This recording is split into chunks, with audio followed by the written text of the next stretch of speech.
গোটেই ভাৰতৰ পৰা বিভিন্ন অদ্ভুত মানুহবিলাকে অসম ভ্ৰমণ কৰি আছে। NRCৰ সময়তো এই মানুহবিলাক আহিছিলে আৰু আমি তেওঁলোকক ট্ৰেক ৰাখি আছো।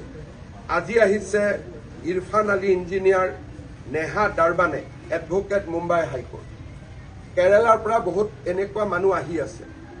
NRCৰ সময়তো বাহিৰৰ পৰা এই ধৰণৰ মানুহবিলাক আহিয়ে আমাৰ গোটেই প্ৰচেষ্টাটো নষ্ট কৰি দিছিলে। তেতিয়া চৰকাৰে এইবিলাক ঘটনাৰ ওপৰত চকু ৰখা নাছিলে, যেনেকৈ মই হৰ্ষ মণ্ডলৰ ওপৰত কৈছিলোঁ।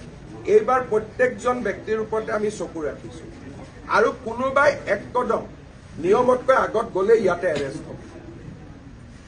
কোনোবাই যদি প্ৰয়োজনতকৈ এক কদম বেছি ৰাজনীতি কৰে এৰেষ্ট হ'ব তেওঁলোক।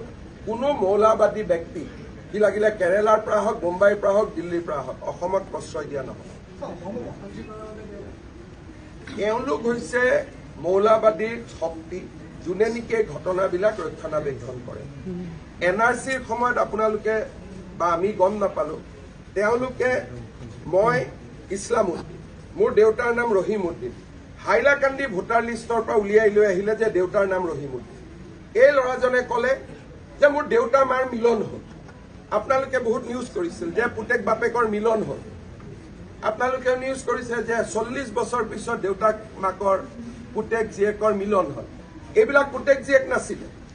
যিহেতু নামটো একে, এই নামটোৰ তেওঁলোকে এডভান্টেজ লৈছিল।